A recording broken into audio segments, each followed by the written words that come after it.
Hi hello good morning. ನಾನಿವತ್ತು ಬೆಳಗಿಂದಲೇ ವಿಡಿಯೋನ start ಮಾಡ್ಕೊಂಡಿದ್ದೀನಿ. ಇದು ನನ್ನ ಶುಕ್ರವಾರದ ವ್ಲಾಗ್. ಇತ್ತೀಚೆಗಂತೂ ದಿನ ನಂದು ಸೇಮ್ ರುಟೀನ್ ಆಗೋಗಿದೆ. ನಾನ್ ಬೆಳಗ್ಗೆ ಬೇಗ 6 ಗಂಟೆಗೆ ಎದ್ದೇಳ್ತೀನಿ. ನಾನ್ ಎದ್ದೇಳೋಷ್ಟರಲ್ಲಿ ನನ್ನ ಗಂಡನ ಪೂಜೆನೆ ಮುಗ್ದೋಗಿರುತ್ತೆ. ಇನ್ನ ಬೆಳಗ್ಗೆ ಬಿಸಿನೀರೆಲ್ಲ ಕಾಯಿಸ್ಕೊಂಡು ಹೊರಗಡೆ ಬಾಗಿಲು ತೆಗೆದು ನೋಡಿದ್ರೆ ಇನ್ನೂ ಸೂರ್ಯ ಬಂದಿರಲ್ಲ. ಅವ್ರು ಬರೋ ಅಷ್ಟ್ರಲ್ಲಿ ಬೇಗ ಕೆಲಸ ಮಾಡ್ಕೋತೀನಿ. ಇನ್ನ ಬೆಳಗ್ಗೆ ಬೇಗ ಎದ್ದು ಹೊರಗಡೆ ನೀಟಾಗಿ ಗುಡಿಸಿ ಕ್ಲೀನ್ ಮಾಡ್ತೀನಿ. ಡೈಲಿ ಕ್ಲೀನ್ ಮಾಡಿಲ್ಲ ಅಂದ್ರೆ ನಮ್ಮನೆ ಪಕ್ಕ ಹೊಲ ಇದೆಯಲ್ಲ, ಅದ್ರದ್ ಕಸ ಎಲ್ಲ ನಮ್ಮನೆ ಒಳಗಡೆ ಇರುತ್ತೆ. ಮೊದ್ಲಿಗೆ ಕಸನೆಲ್ಲ ನೀಟಾಗಿ ಈ ತರ ಗುಡಿಸ್ಕೊಂಡು ಆಮೇಲೆ ಹೊಸ್ಲಿನ ಅಲಂಕಾರ ಸ್ಟಾರ್ಟ್ ಮಾಡ್ತೀನಿ.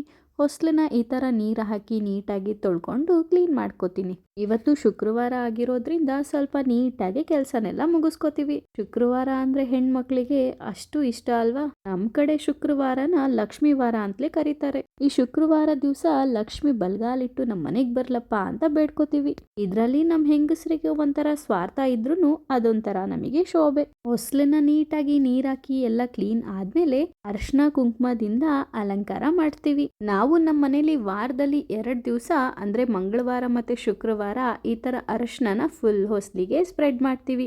ಅದಾದ್ಮೇಲೆ ಅದ್ರ ಮೇಲೆ ಅರಿಶಿನ ಕುಂಕುಮನ ಮತ್ತೆ ಹಚ್ತೀವಿ. ಈ ತರ ಹಚ್ಚೋದ್ರಿಂದ ಮನೆಯಲ್ಲಿ ಮನ್ಸಲ್ಲಿ ಏನೋ ಒಂಥರ ಪಾಸಿಟಿವ್ ಎನರ್ಜಿ. ಇನ್ನು ಮನೆಗೆ ಏನಾದ್ರೂ ನೆಗೆಟಿವ್ ಎನರ್ಜಿ ಬರೋದಿದ್ರೆ ಹೊಸ್ಲಿಂದ ಹಾಗೆ ರಿಟರ್ನ್ ಹೋಗುತ್ತೆ ಅನ್ನೋ ನಂಬಿಕೆ. ಈ ಜೀವನ ನಿಂತಿರೋದೇ ನಂಬಿಕೆ ಮೇಲಲ್ವಾ. ಸೊ ಹಾಗಾಗಿ ನಂಬಿ ಕೆಟ್ಟೋರಿಲ್ಲ ಅಂತಲೂ ಹೇಳ್ತಾರೆ. ನನ್ಗಂತೂ ಬೆಳಗ್ಗೆ ಎದ್ದು ಈ ತರ ಕೆಲಸ ಮಾಡೋದು ಅಂದ್ರೆ ತುಂಬಾ ಇಷ್ಟ. ಯಾಕಂದ್ರೆ ನಾವು ದಿನದಿಂದ ದಿನಕ್ಕೆ ಹೊಸದೇನಾದ್ರೂ ಕಲಿಯೋದಿದ್ದೇ ಇರುತ್ತೆ.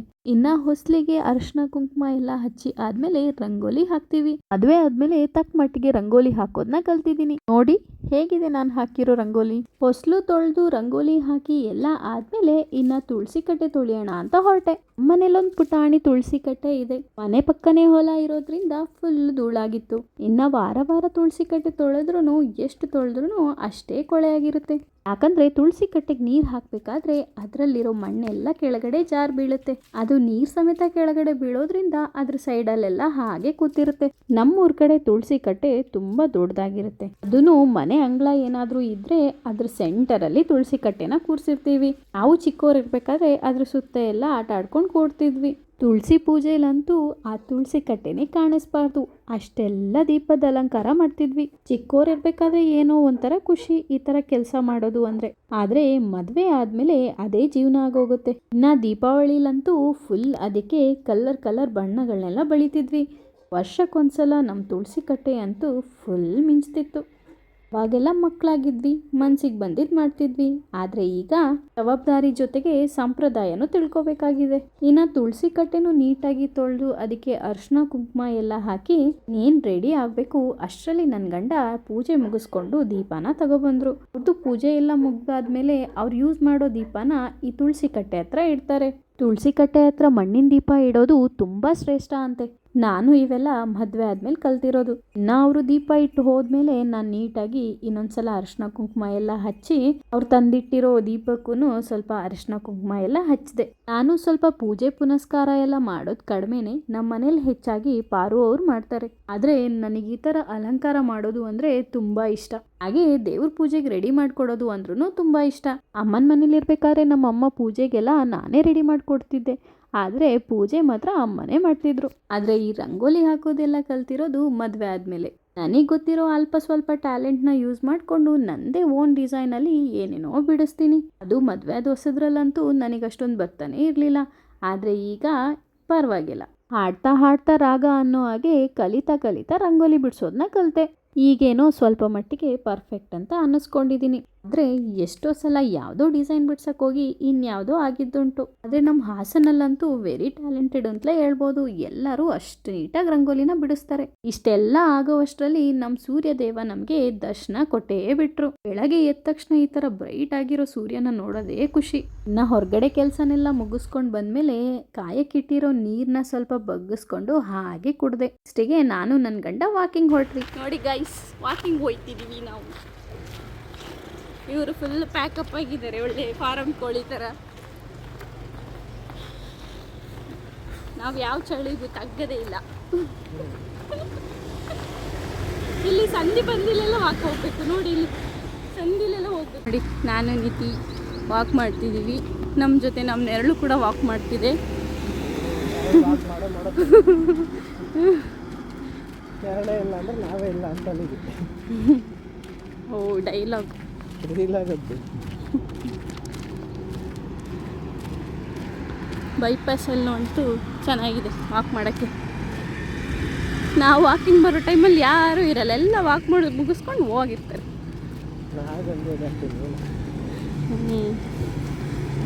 ನಾನು ಬೇಗ ಎದ್ದಿರ್ತೀನಿ, ಆದರೆ ಮನೆ ಕೆಲಸ ಎಲ್ಲ ಮುಗಿಸ್ಕೊ ಬರೋ ಅಷ್ಟರಲ್ಲಿ ಇಷ್ಟು ಲೇಟ್ ಆಗುತ್ತೆ.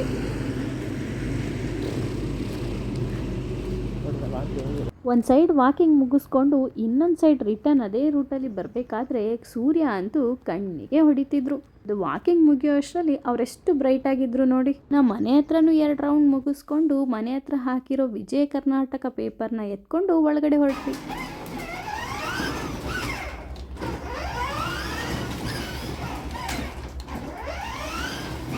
ನಾನು ಒಳಗಡೆ ಹೊರಟ್ರೆ ನನ್ನ ಮಗಳು ಹೊರಗಡೆ ಹೊರಟ್ಲು ಆಟ ಆಡೋಕ್ಕೆ ಅಂತ. ಇನ್ನು ತಿಂಡಿ ಏನಾದರೂ ಮಾಡೋಣ ಅಂದ್ಕೊಂಡಾಗ MTR ಅವರ ಪುಳಿಯೋಗರೆ ಪ್ಯಾಕೆಟ್ ಇತ್ತು. ನಾ ವಾಕಿಂಗ್ ಮುಗಿಸ್ಕೊ ಬರೋದು ಲೇಟ್ ಆಗಿತ್ತಲ್ಲ, ಹಾಗಾಗಿ ಬೇಗ ಆತೆಗೆ ತಿಂಡಿ ಮಾಡೋಣ ಅಂತ ಹೊರಟೆ. ಈರುಳ್ಳಿ ಕಟ್ ಮಾಡ್ತಾ ಇದ್ರೆ ಕಣ್ಣಲ್ಲೆಲ್ಲ ನೀರು. ಯಾಕೋ ಗೊತ್ತಿಲ್ಲ, ಈರುಳ್ಳಿ ತುಂಬಾನೇ ಸ್ಟ್ರಾಂಗ್ ಆಗಿತ್ತು. ಹತ್ತು ಸಾಕಾಯ್ತು. ಆದರೂ ಪಾಪ ಈರುಳ್ಳಿ ಸಾವಿಗೆ ನಾನೇ ಕಾರಣ ಆದ್ನಲ್ಲ ಅಂತ ಬೇಜಾರು. ಈರುಳ್ಳಿ ಕತೆನ ಮುಗಿಸ್ಬಿಟ್ಟು ಅದರಲ್ಲೇ ಒಂದು ಪುಳಿಯೋಗರೆನ ರೆಡಿ ಮಾಡಿದೆ. ನಾ ರೆಡಿ ಮಾಡಿರೋ ಪುಳಿಯೋಗರೆನ 2 ತಟ್ಟೆಗೆ ಹಾಕೊಂಡು 1 ತಟ್ಟೆ ನನ್ನ ಗಂಡಂಗೆ ಕೊಟ್ಟು ಇನ್ನೊಂದು ತಟ್ಟೆ ನಾನು ತಿನ್ಕೊಂಡೆ. ತಿಂಡಿ ತಿನ್ಕೊಂಡು ನನ್ನ ಗಂಡ ಅಂಗಡಿಗೆ ಹೊರಟ್ರು. ಆದರೆ ಅವ್ರ ಹಿಂದೆ ಬಾಲ ಥರ ನನ್ನ ಮಗಳು ಹೊರಟ್ಲು. ನಮ್ಮ ಮನೆ ಮಕ್ಕಳಿಗಂತೂ 1 ರೌಂಡ್ ಓಡಿಸಿಲ್ಲ ಅಂದರೆ ಯಾರೂ ಮನೆಯಿಂದ ಹೊರಗಡೆ ಹೋಗಂಗಿಲ್ಲ. ದಶು ಇವತ್ತು ಅವನ ತಾತನ ಮನೆಗೆ ಹೋಗಿದ್ದ, ಹಾಗಾಗಿ ಇವತ್ತು ಒಬ್ಳೆ. ಡೈಲಿ ಎಲ್ಲ ರೂಟೀನ್ ಜೊತೆಗೆ ಇದು ಒಂದು ರೂಟೀನ್ ಆಗೋಗಿದೆ ನಮಗೆ. ಇನ್ನು ಇವ್ರು ರೌಂಡ್ಸ್ ಓಡಿಸಿ ಕರ್ಕೊಬರೋವರೆಗೂ ನಾವು ಗೇಟ್ ಹತ್ರ ಇವ್ರಿಗೋಸ್ಕರ ಕಾಯಬೇಕು. ರೌಂಡ್ಸ್ ಎಲ್ಲ ಮುಗ್ದಾದ್ಮೇಲೆ ಅವ್ರ ಅಪ್ಪನಿಗೆ ರೌಂಡ್ಸ್ ಓಡಿಸಿದ್ದಕ್ಕೆ ಗಿಫ್ಟ್ ಎಲ್ಲ ಸಿಗುತ್ತೆ. ಅಪ್ಪನ ಕೈಯಿಂದ ನನ್ನ ಕೈಗೆ ಬರೋ ಅಷ್ಟರಲ್ಲಿ ಅವ್ರ ಅಪ್ಪನಿಗೆ ಮುತ್ತು ಕೊಟ್ಟಿರ್ತಾಳೆ. ಅಪ್ಪ ಮುತ್ತು ಕೊಟ್ಟು ಕಳಿಸೋದೆ.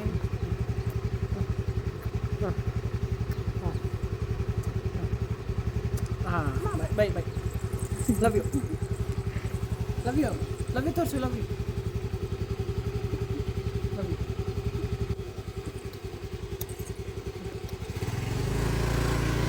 ಇವೆಲ್ಲ ಮುಗಿಸ್ಕೊಂಡು ಮನೆ ಒಳಗಡೆ ಒಂಚೂರು ಕೆಲಸ ಮಾಡೋಣ ಅಂತ ಬಂದರೆ ಅವಳ ಪಾಡಿಗೆ ಆಟಾಡ್ತಾ ಕೂತಿದ್ಲು. ಹಾಗೆ ನಾನು ಬೇಗ ಕೆಲಸನೆಲ್ಲ ಮಾಡ್ಕೊಂಡೆ. ಮೊದಲಿಗೆ ರೂಮನ್ನೆಲ್ಲ ನೀಟಾಗಿ ಆರ್ಗನೈಸ್ ಮಾಡ್ಕೊಂಡೆ. ಬೆಡ್ಶೀಟ್ ಎಲ್ಲ ನೀಟಾಗಿ ಜೋಡಿಸ್ಕೊಂಡು ಮೇಲ್ಗಡೆ ಒಂದು ಗಿಡ ಇಟ್ಟಿದ್ದೆ, ಅದಕ್ಕೆ ನೀರನ್ನು ಹಾಕ್ತೆ. ಎಲ್ಲಿ ನಿಂದು ಇದ್ರೊಳಗಡೆ ಇಟ್ಟಿದ್ದೀನಿ. ಇದ್ರೊಳಗಡೆ ಹೆಂಗಾಗ್ತಿ ನೀನು? ಹಾಂ,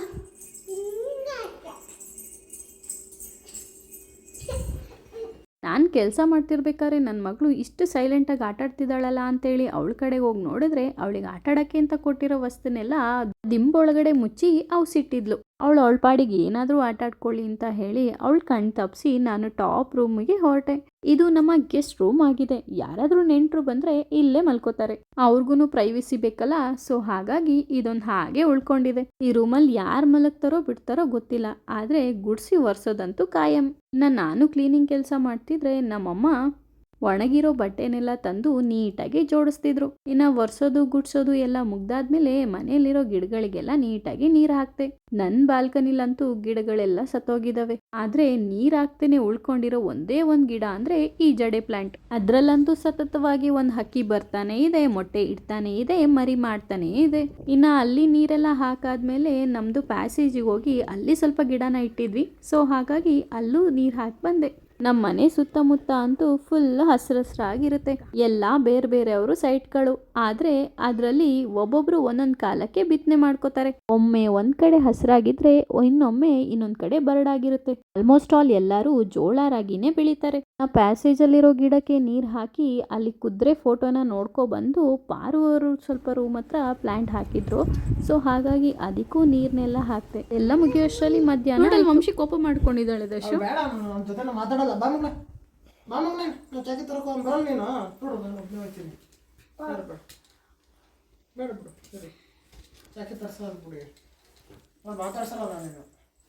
ಯಾಕೆ ವಂಶಿ ಕೋಪ ಪಪ್ಪ ಹತ್ರ? ಹೋಗಿ ಹಗ್ಗಿ ಮಾಡು ಪಪ್ಪಂಗೆ, ಹಗ್ಗಿ ಮಾಡು. ಹೊಡ್ದ ಪಪ್ಪಂಗೆ? ಹೋಗವ್ವ ಸಾರಿ ಕೇಳು ಪಪ್ಪಂಗೆ. ವಂಶಿ ಮಂಗಾರಿ ಸಾರಿ ಕೇಳು.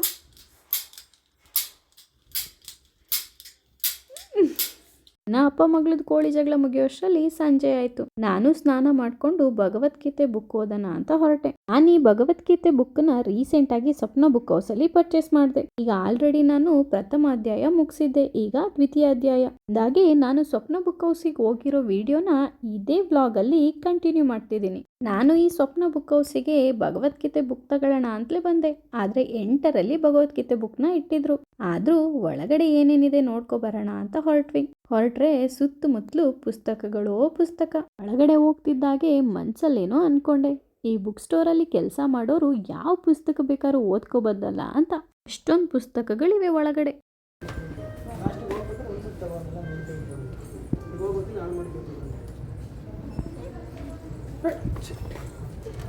ಇದು ಚೆನ್ನಾಗಿದೆ ಅಂತ. ಇಲ್ಲಿ ಬರೆಯೋದೆಲ್ಲ ಐತೆ, ಬರೆಯೋದ್ಯಾ?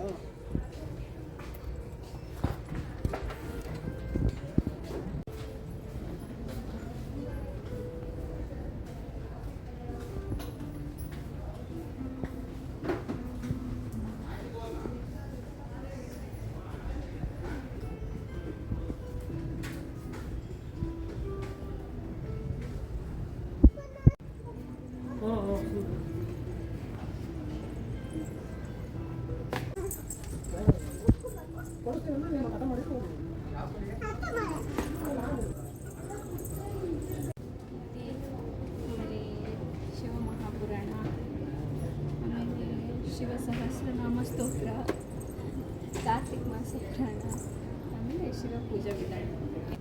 ಇದು ನನಗೆ, ಇವೆಲ್ಲ ನಿಮಗೆ. ಈ ಸ್ವಪ್ನ ಬುಕ್ ಹೌಸ್ ಅಲ್ಲಿ ಬರೀ ಪುಸ್ತಕಗಳಷ್ಟೇ ಸಿಗಲ್ಲ, ನಮಗ್ ಬೇಕಾಗಿರೋ ವಾಲ್ ಡೆಕರ್ಗಳು, ಸ್ಟಿಕ್ಕರ್ಗಳು, ಟಾಯ್ಸ್ಗಳು, ಬುಕ್ ಆಕ್ಸೆಸರಿಗಳು ಎಲ್ಲಾನು ಸಿಗ್ತವೆ. ಅವತ್ತೇನೋ ಗೊತ್ತಿಲ್ಲ, ನನ್ನ ಮಗಳನ್ನೂ ಕರ್ಕೊ ಹೋಗಿದ್ದೆ, ಆದ್ರೆ ಅವಳಿಗೆ ಇವೆಲ್ಲ ಕಾಣ್ದಂಗೆ ಅವಳನ್ನ ಕಣ್ ತಪ್ಪಿಸಿ ಕರ್ಕೊ ಬರೋದ್ರಲ್ಲಿ ನನಗ್ ಸಾಕಾಗೋಯ್ತು.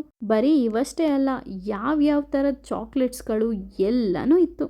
ನಾವು ಏನು ಕಡಿಮೆ ಅಲ್ಲ, ಮಕ್ಕಳಿಗಿಂತ ಹೆಚ್ಚಾಗಿ ಬುಕ್ಸ್ ಜೊತೆಗೆ ಚಾಕ್ಲೇಟ್ಸ್ನೆಲ್ಲ ಪರ್ಚೇಸ್ ಮಾಡಿದ್ವಿ. ಈ ಸ್ವಪ್ನ ಬುಕ್ ಹೌಸ್ ಅಲ್ಲಿ ಬುಕ್ಸ್ಗಳಿಗೆಲ್ಲ ತುಂಬಾ ಒಳ್ಳೆ ಆಫರ್ ನಡೀತಿದೆ. ಇನ್ನು ಮಕ್ಕಳ ತಾಯಂದ್ರೆಲ್ಲ ಸೇರ್ಕೊಂಡು ಮಕ್ಕಳನ್ನ ಆಟಾಡ್ಸೋಣ ಅಂತ ಹೇಳಿ ಹಾಗೆ ಎಲ್ಲರೂ ಹೊರಗಡೆ ಸೇರ್ತೀವಿ.